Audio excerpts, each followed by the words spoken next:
Bonjour, bienvenue dans la série sur les vecteurs.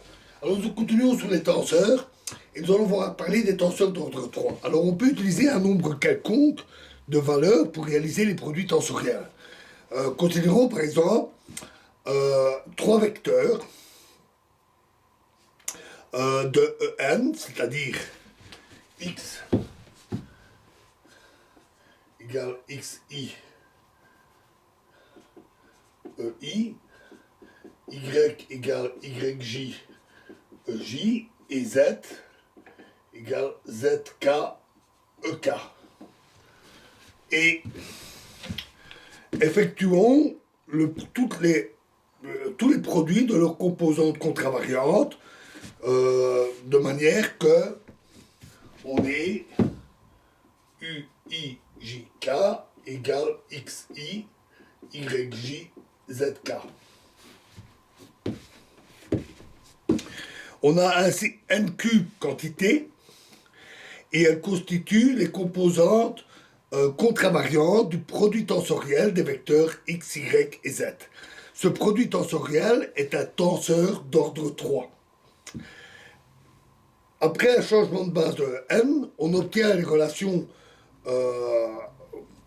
entre les anciennes composantes et uijk et les nouvelles composantes u'lmp, c'est-à-dire uijk est égal à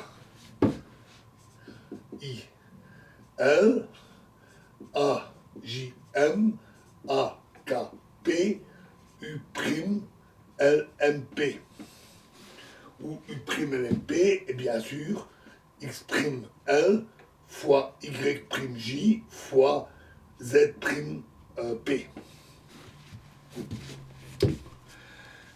Et cette formule est obtenue facilement par les substitutions analogues à celles qu'on a vues pour le produit tensoriel de deux vecteurs. C'est tout à fait semblable.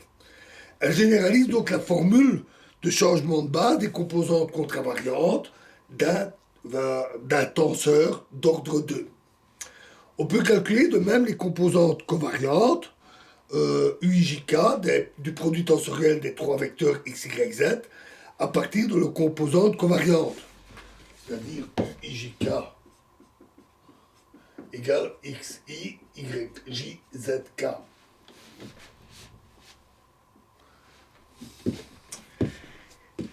Et on obtient la formule de changement de base pour les composantes covariantes. A'Li, A'Mj, A'Pk,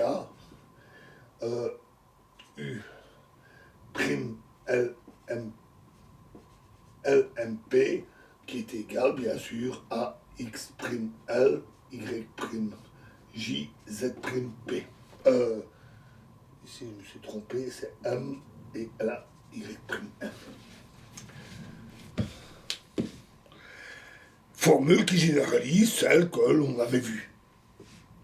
Enfin, on obtient un ensemble de diverses composantes mixtes en combinant les composantes covariantes et contravariantes des vecteurs x, y, z. On peut former par exemple les n cube quantités uijk avec i supérieur et jk inférieur égale xi yj zk avec la formule de changement de base a il a jm mj a pk fois u lmp qui à nouveau est égal aux mêmes grandeurs mais primées.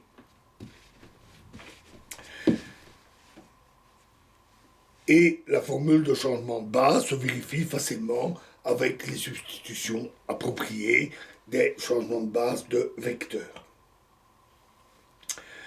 Alors prenons l'exemple, maintenant on généralise, donc prenons l'exemple de composantes mixtes TIJK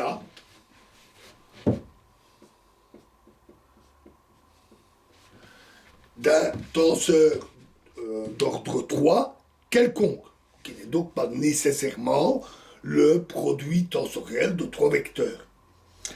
Si on se donne ces n cube quantités associées à un espace vectoriel En qui se transforme selon les relations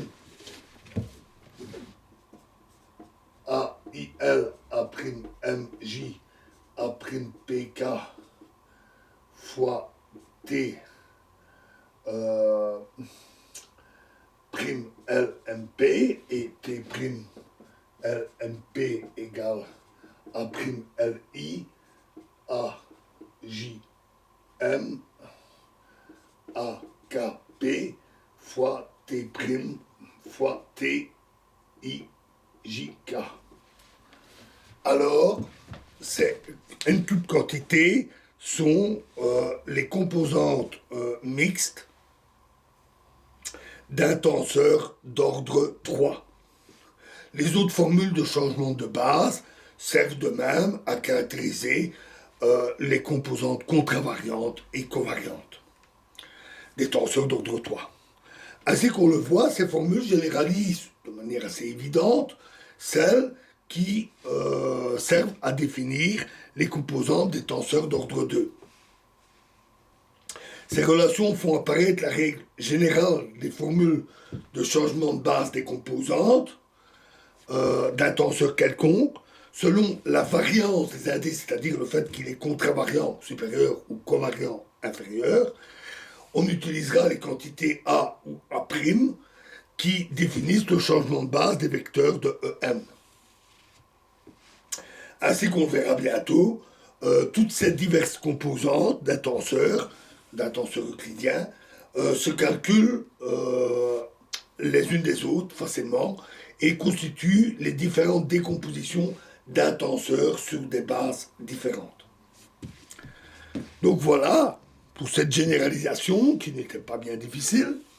Et dans la prochaine vidéo, nous allons voir des exemples. Donc nous allons passer à des exemples de tenseurs utilisés en physique. Et nous commencerons par le tenseur d'inertie. Je vous remercie.